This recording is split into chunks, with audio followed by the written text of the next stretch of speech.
हाय दोस्तों, कैसे हैं आप लोग। स्वागत है हमारे चैनल पे श्याम्स क्लासेस पे। आज आपके लिए हम लेकर आए हैं 12th क्लास से हिस्ट्री का फर्स्ट चैप्टर, ईंटें, मनके तथा अस्थियां। इसका पार्ट 1 है अभी ये, और जो बाकी जो रेस्ट ऑफ पार्ट बचेगा वो हम नेक्स्ट वीडियो में लाएंगे। तो फर्स्ट पार्ट में भी आपको काफ़ी सारा मटेरियल आपको मिल जाएगा। आप ध्यान से देखिए, अगर स्किप कर देंगे तो इंपॉर्टेंट चीज़ और पॉइंट्स आपके चले जाएंगे और आप इससे अपने पॉइंट्स बना सकते हैं, एग्जाम की अच्छे से अच्छे तैयारी कर सकते हैं। तो आइए चलते हैं। हड़प्पा सभ्यता यानी कि सिंधु घाटी की सभ्यता क्या है ये? सिंधु एक नदी का नाम है, यस राइट। इसे हड़प्पा सभ्यता हम क्यों कहते हैं? एक्चुअली सबसे पहले 1921 में इसकी खोज हुई थी पाकिस्तान के साहिवाल जिले के हड़प्पा नामक जगह पर, यानी कि उस जगह का नाम था हड़प्पा। उसकी खुदाई हुई, इसीलिए इस सभ्यता का नाम हड़प्पा सभ्यता रखा गया। अच्छा, फिर सिंधु घाटी क्यों रखा गया?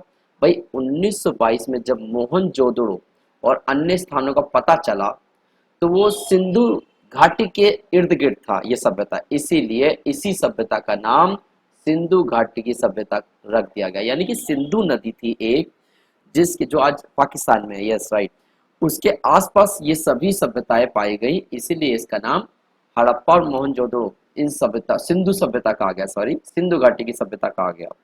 आज इसका जो क्षेत्रफल है, एरिया है, 12,99,600 वर्ग मील है। यस।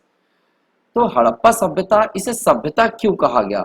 सभ्यता सभ्य से बना है। सभ्य का मतलब जहाँ पे लोग मैनर्स से रहते हो, यानी कि उनका रहन सहन अच्छा हो, उनके घर अच्छे हो, सहूलियत, तौर तरीका, उनका खाने पीने का तौर तरीका, व्यापार करने का तरीका, उनके पहनावे का तरीका, जब सब लोग इस तरीके से सभ्य तरीके से काम करने लग जाएं, यानी कि उल्टे सीधे मकान ना बनाना, एक ही लाइन में मकान बनाना, एक ही रोड होना, गलियों का एक समान होना, एक समान ईंटों का होना, इसीलिए इस जाति के लोगों को सभ्य कहा गया और इसीलिए हड़प्पा सभ्यता का नाम दिया गया।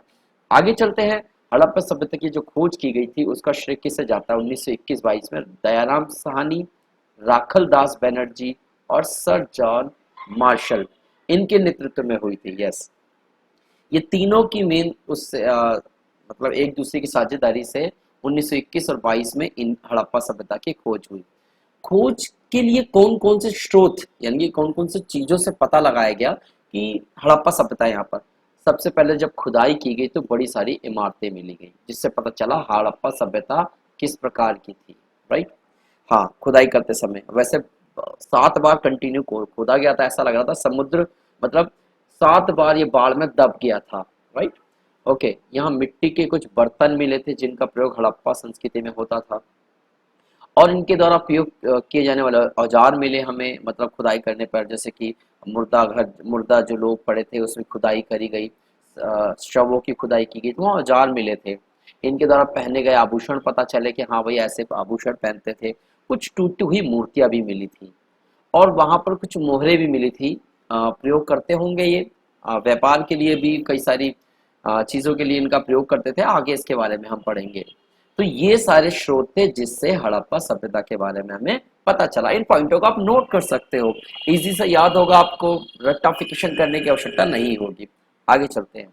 अब आते हैं यहाँ की सिंधु घाटी के आसपास जो सभ्यता पाई गई है उसकी खासियत बताइए और क्या नगर योजना थी। तो खासियत में सबसे पहले तो भैया यहाँ के जो नगर थे ना, बड़े संयोजित तरीके से बनाए गए थे। यानी कि जैसे कि कोई आपने अपार्टमेंट देखा होगा या मतलब कॉलोनी जो गवर्नमेंट काटती है, तो बिल्कुल एक उनकी गली एक समान होती है, सड़क एक समान होती है, घर एक जैसे होते हैं। जैसे आपने छोटे छोटे घरों में देखा होगा 25 गज के 50 गज के मकान होते हैं एक लाइन से, वैसे ही यहाँ के नगर बड़े सुयोजित रूप से बनाए गए थे।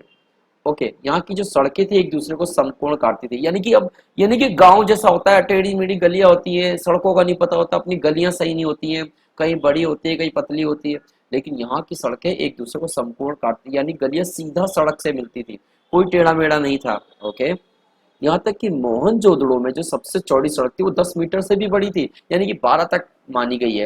यानी कि जो हड़प्पा में थी वो तो 10 मीटर की थी, और जो मोहनजोदड़ो में थी वो 10 से ऊपर चौड़ी गलियां हुआ करती थी। आगे चलते हैं। यहाँ नगरों में दुर्ग बने हुए थे, दुर्ग बड़े बड़े किले, जहाँ पे शासक यानी कि राजा वर्ग लोग रहते थे। पता लगता था ना ऊंचाई में, और दुर्ग साथ चारों तरफ से घिरा होता था, तो सारे वहां पर शासक यानी कि राजा लोग रहते थे।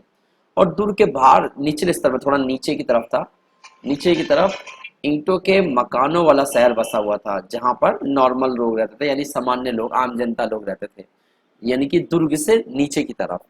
राइट, आगे चलते हैं।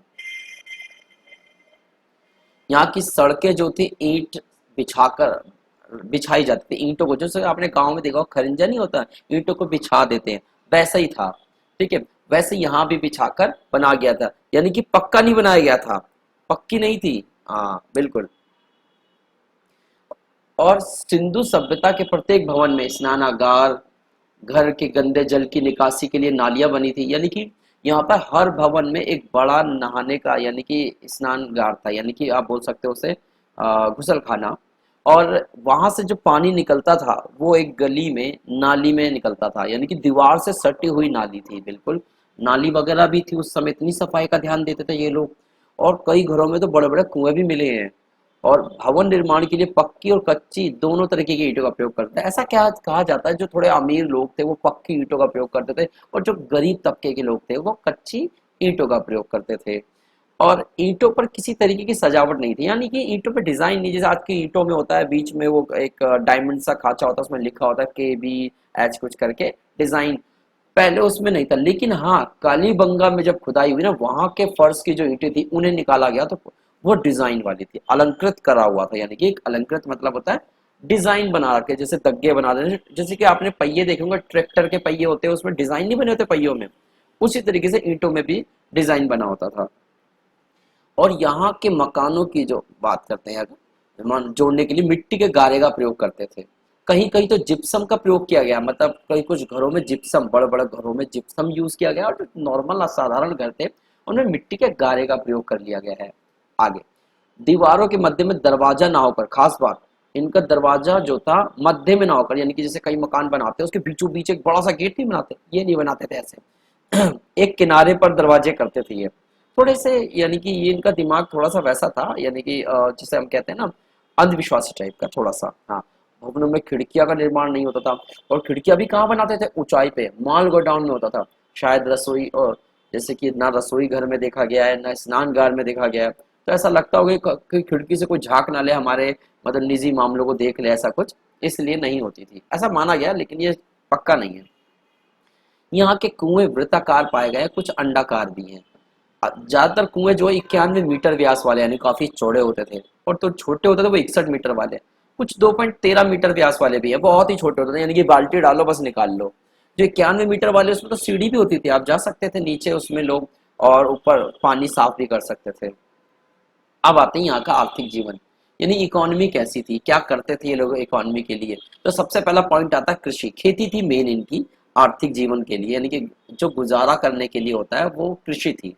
तो कृषि में अगर बात करें, सिंधु सभ्यता के अवशेषों में कोई ज्यादा फावड़ा या हल तो ज्यादा मिले नहीं है सही में, लेकिन कालीबंगन में मिला है। वहां पर क्यों, क्योंकि कालीबंगा में हल से जुते खेत पाए गए हैं, तो इसका मतलब है वहां पर इन्होंने हल यूज किया है, लेकिन इसका मतलब सब जगह नहीं हुआ है इसका यूज, मतलब कुछ ही जगह पे हुआ है। तो इससे ये तो मान सकते हैं कि हाँ, सिंधु सभ्यता में अगर जुते हुए हल हैं तो ऑफकोर्स वहां पे हल मिलेगा, एक आधा तो लकड़ी का मिला ही था। ठीक है, आगे चलते हैं।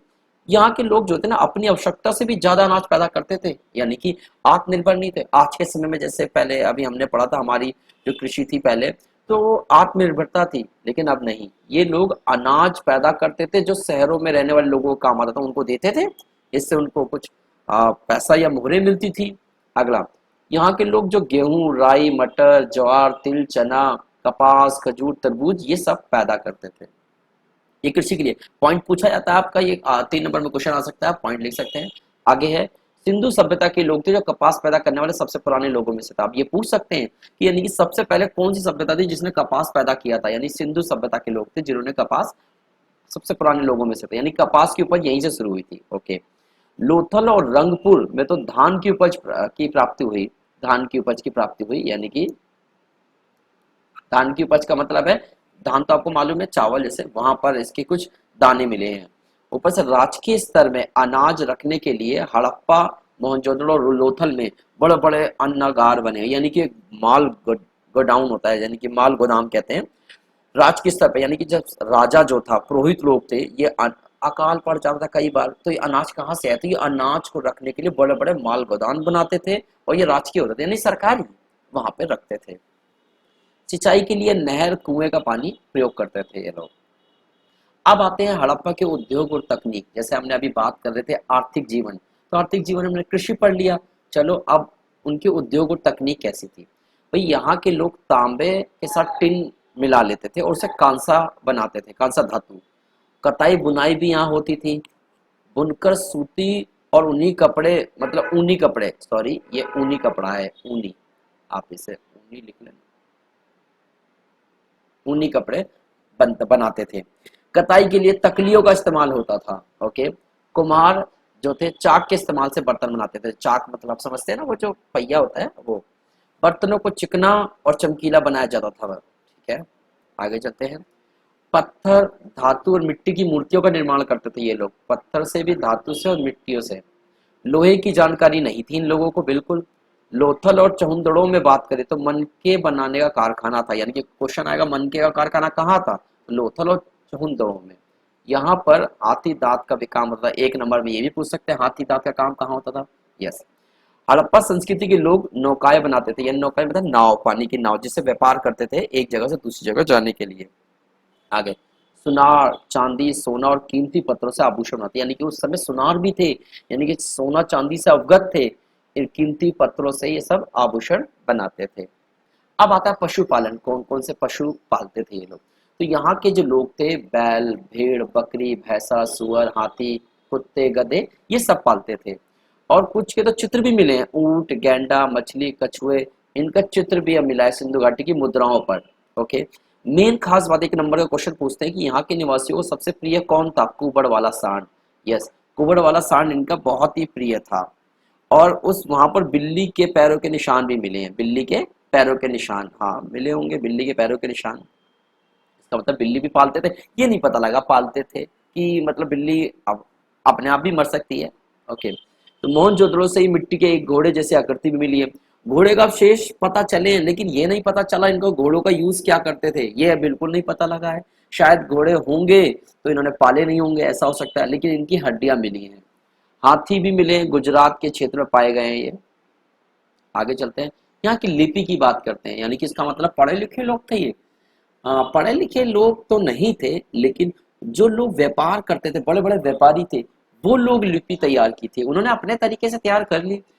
375 से 400 के बीच चिन्ह ज्ञात हुए हैं। ये लिखते कैसे थे, बाएं से दाएं की ओर। मतलब बाएं से दाएं की ओर लिखते थे ये। अच्छा।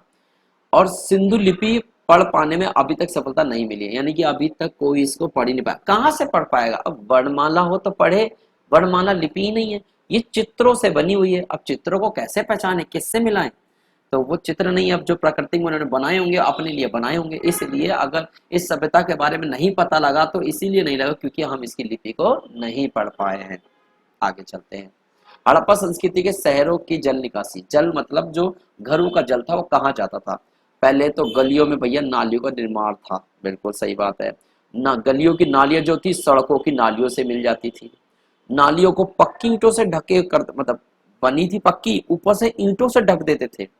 और ऊपर से कुछ कुछ दूरी पे गड्ढे थे नाली में ही। और गड्ढे इसलिए थे जैसे घरों से कोई कूड़ा ऐसा आ गया जो पानी में नहीं घुल रहा, तो वो तो पानी को जाम कर देगा। तो वो क्या होता था, वो गड्ढों में वो सारा कूड़ा रुक जाता था और पानी अपना चलता रहता था, पानी रुक ही नहीं सकता था। अब यहाँ तो लोग स्वीपर होता है, रोज नाली साफ कर देता है। वहां तो कैसे, तो इसलिए पानी लगातार चलता भी रहे और कूड़ा जो है गड्ढों में भर जाए।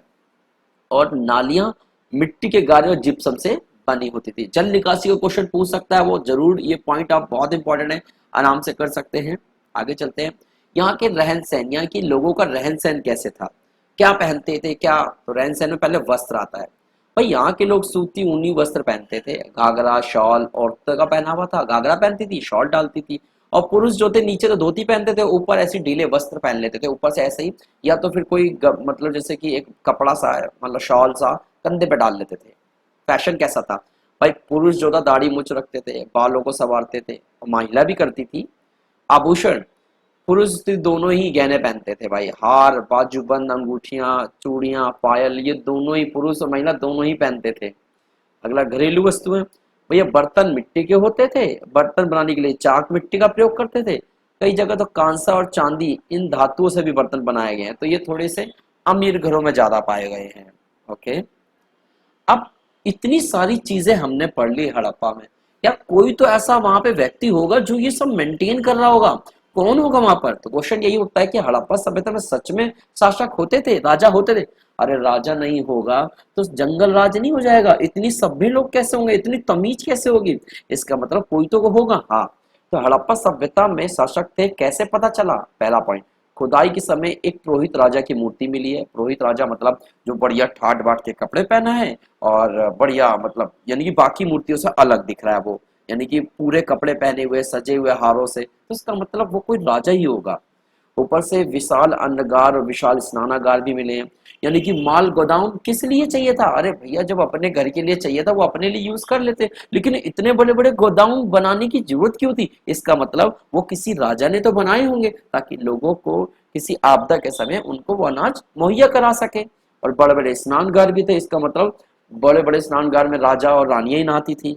ओके, सभ्यता का दुर्ग और निचले शहर में विभाजन होना। एक तो सभ्यता, एक इससे पता चला बड़े बड़े दुर्ग थे और एक निचला शहर था, यानी कि वो ऊंचाई में क्यों बना था और बाकी शहर नीचे क्यों थे? इससे पता लगता है ऊंचाई में जो बनाया था वो राजा का ही होगा, निचले शहर जो आम जनता का था।